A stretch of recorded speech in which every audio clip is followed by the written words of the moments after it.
Hello, అందరికీ నమస్కారం. నేను doctor Sridhar Reddy, homeo specialist. So ఇప్పుడు మనము ఈ సీజనల్ ఫీవర్స్ గురించి మాట్లాడుకుందాం.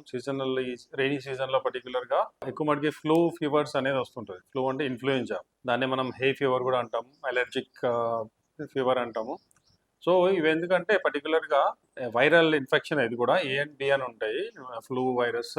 సో ఇక్కడ ఏమవుతుంది, జనరల్గా cold, cough, fever, muscular pain కానీ, బాడీ పెయిన్స్, జాయింట్ పెయిన్స్ కూడా ఉంటాయి. సో అలర్జీ కండిషన్ వల్ల ఏంటంటే ఈజీగా తుమ్ములు రావడము అండ్ ముక్కు బాగా పట్టేయడం కానీ, కారడం కానీ ఇలాంటివి ఉంటాయి. అండ్ కొంతమందిలో ఏంటంటే ఎక్కువగా సివియర్గా ఉన్న వాళ్ళు డీహైడ్రేషన్ అవ్వడము అండ్ సమ్ టైమ్స్ కొంతమంది బాగా ఫీవర్ ఎక్కువ వచ్చేసి అన్కాన్షియస్ అయిపోవడం, పడిపోవడం కూడా జరుగుతుంటుంది. సో చాలామంది ఏంటంటే ఈ ఫ్లూ ఇన్ఫ్లుయెన్జాకి ప్లస్ అంటే బాడీ పెయిన్స్ ఇవన్నీ ఉంటాయి కాబట్టి ఆ చికెన్ గున్యాకి కన్ఫ్యూజన్ అవుతుంది. సో పర్టికులర్గా చికెన్ గున్యా అంటే ఏంటంటే జాయింట్స్ లోపల పెయిన్ ఉంటుంది, బాగా చాలా సివియర్గా పెయిన్ ఉంటుంది. ఈవెన్ కొంతమంది లేదంటే నడవడానికి కూడా కష్టంగా ఉంటుంది, నడవలేరు, డైలీ యాక్టివిటీస్ చేయాలన్న ప్రాబ్లం అవుతుంది చికెన్ గున్యాలో. ఫ్లూలో ఏంటంటే ఎక్కువ కోల్డ్ అంటే రెస్పిరేటరీ సంబంధించినవి ఎక్కువ ఉంటాయి. ఫీవర్ కూడా ఉంటుంది, బాడీ పెయిన్స్ ఉంటాయి, బట్ ఎక్కువ ఏంటంటే ఈ కోల్డ్, తుమ్ములు కానీ, తల పట్టేయడం కానీ ఇలాంటివి ఎక్కువ ఉంటాయి. దగ్గు, కఫము, ఆయాసము ఇలాంటివి ఎక్కువ ఉంటాయి. సో ఈ ఫ్లూ అనేది ఏంటంటే చాలా ఈజీగా స్ప్రెడ్ అవుతుంది, పర్టికులర్గా ఆ పిల్లల లోపల. చిన్న పిల్లలు ఏంటంటే వాళ్ళు స్కూల్కి వెళ్ళే పిల్లల్లో పక్క పిల్లలకి ఎవరికైనా ఫ్లూ వచ్చి ఆ వైరస్ వాళ్ళు దగ్గినా, తుమ్మినా పక్క పిల్లలకి వచ్చే ఛాన్సెస్ ఉంటాయి. ఎందుకంటే జనరల్గా పిల్లల్లో ఏంటంటే ఇమ్యూనిటీ అనేది ఎక్కువ ఉండదు కాబట్టి ఈ వైరస్ అనేది స్ప్రెడ్ అవ్వడానికి ఛాన్సెస్ ఎక్కువ ఉంటాయి. సో ఈ ఫ్లూ వచ్చినప్పుడు ఏంటంటే పర్టికులర్గా అంటే ఈ సీజన్లో, ఈ రైనీ సీజన్లో పర్టికులర్గా వాటర్ అనేది కంపల్సరీ బాయిల్ చేసి, కూల్ చేసి కొద్దిగా వామ్గా ఉన్నప్పుడే తాగాలి. పర్టికులర్గా పిల్లలకి వాళ్ళ స్కూల్కి పంపించినా కూడా కొద్దిగా వామ్గా ఉండేటట్లు చూసుకోండి. వాళ్ళకి చెప్పాలి, పక్కన వేరే ఫ్రెండ్స్ బాటిల్స్లో వాటర్ తాగకుండా ఇలాంటివి కొన్ని చేయాలి. అండ్ ఎవరైనా దగ్గుతున్నా, తుమ్ముతున్నా వాళ్ళకి దూరంగా ఉండాలి. సోషల్ డిస్టెన్స్ అనేది మెయింటైన్ చేయడము. ఇంకా ఇట్లా సెన్సిటివ్గా ఉన్న వాళ్ళు అంటే పర్టికులర్గా ససెప్టబిలిటీ అంటాం, అంటే రోగ నిరోధక శక్తి తక్కువ ఉండి ఇలాంటివి సీజనల్గా కానీ ఏమైనా కొంతమంది పిల్లలు ఎక్కువ వస్తుంటాయి.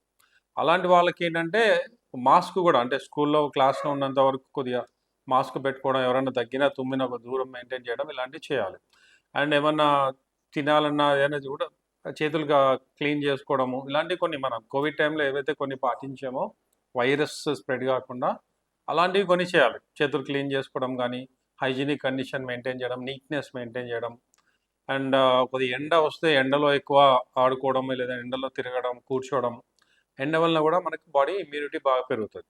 అండ్ పర్టికులర్గా అవుట్ సైడ్ ఫుడ్ అనేది కంప్లీట్గా అవాయిడ్ చేయాలి. అవుట్ సైడ్ ఫుడ్ కానీ, లేదంటే బేకరీ ఐటమ్స్ కానీ ఇట్లాంటివి. ఫ్రూట్స్ తినాలి, బట్ అది కూడా ఏంటంటే ఫ్రెష్ ఫ్రూట్స్ అండ్ ఫ్రిడ్జ్లో పెట్టకుండా.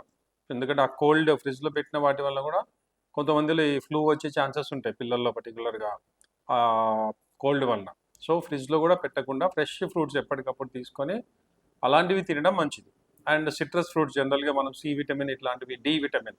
సో నవేడేస్ ఏంటంటే ఎండ అనేది మనకు బాగా రావట్లేదు, ఈ పర్టికులర్గా రైనీ సీజన్లో క్లౌడీ ఉంటుంది కాబట్టి డి విటమిన్ ట్యాబ్లెట్స్ కూడా, వీక్లీ ట్యాబ్లెట్స్ ఉంటాయి D3 అని, అవి కూడా ఫ్రీక్వెంట్గా వాడడము, ఇలాంటి కేర్ తీసుకోవాలి. అండ్ ఈవెన్ ఇన్ఫ్లుయెంజా కూడా ఇనీషియల్ స్టేజ్లోనే మన హోమియోపతిలో మీరు స్టార్ట్ చేస్తే 1-2 డేస్లోనే అది కంప్లీట్గా పోతుంది. అండ్ ఈవెన్ సివియర్గా అటాక్ అయినా అలోపతిలో యాంటీబయాటిక్స్ కానీ ఇవన్నీ తీసుకోవడం కంటే హోమియోపతిలో మేము ఇచ్చే మెడిసిన్స్ వలన ఈ ఫ్లూ అనేది తొందరగా తగ్గుతుంది, పిల్లల్లో ఇమ్యూనిటీ కూడా పెరుగుతుంది.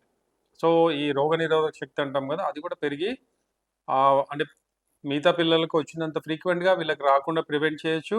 అండ్ ఆల్రెడీ వచ్చినా కూడా ఈవెన్ చికెన్ గున్యా అయినా, ఫ్లూ అయినా, జనరల్ మిగతా ఎనీ వైరల్ ఇన్ఫెక్షన్స్ అయినా కూడా, ఎనీ టైప్ ఆఫ్ ఫీవర్స్, కొంతమందిలో సివియర్గా వచ్చి రెస్పిరేటరీ ప్రాబ్లమ్స్ కూడా వస్తాయి. ఆయాసం లాగా రావచ్చు, సైనస్ ప్రాబ్లం లాగా రావచ్చు, ఇంకేదన్నా కానీ బ్రాంకైటిస్ లాగా. సో అలాంటివి రాకుండా ప్రివెంట్ చేయొచ్చు. ప్లస్ వచ్చినా కూడా మా మెడిసిన్ ద్వారా ఇమ్మీడియట్గా కంట్రోల్ అవుతుంది, చాలా ఫాస్ట్గా. అండ్ ఇమ్యూనిటీ పెరుగుతుంది, స్ట్రెంత్ పెరుగుతుంది, వీక్నెస్ రాకుండా కంట్రోల్ అవుతుంది. జనరల్గా అలోపతి ట్రీట్మెంట్ వాడిన తర్వాత తగ్గిన తర్వాత కూడా పిల్లలు స్కూల్కి వెళ్ళలేని పరిస్థితులు ఉంటారు, వీక్గా ఉండడం, మూడ్ సరిగా లేకపోవడం, ఇంట్రెస్ట్ లేకపోవడము, డల్గా ఉండడం ఇలాంటివి ఉంటాయి. కానీ మా మెడిసిన్స్ తర్వాత తగ్గడము ఫాస్ట్గా తగ్గుతుంది, ఇమీడియట్గా తగ్గుతుంది. అండ్ ఇలాంటి సైడ్ ఎఫెక్ట్స్ లేకుండా తగ్గిన నెక్స్ట్ డే నుంచి యాక్టివ్ అయిపోతారు వాళ్ళు. So safe and effective medicines హోమియోపతిలో ఉన్నాయి. So any kind of viral infections హోమియోపతిలో ఇమీడియట్గా రిజల్ట్ ఉంటుంది. Thank you very much.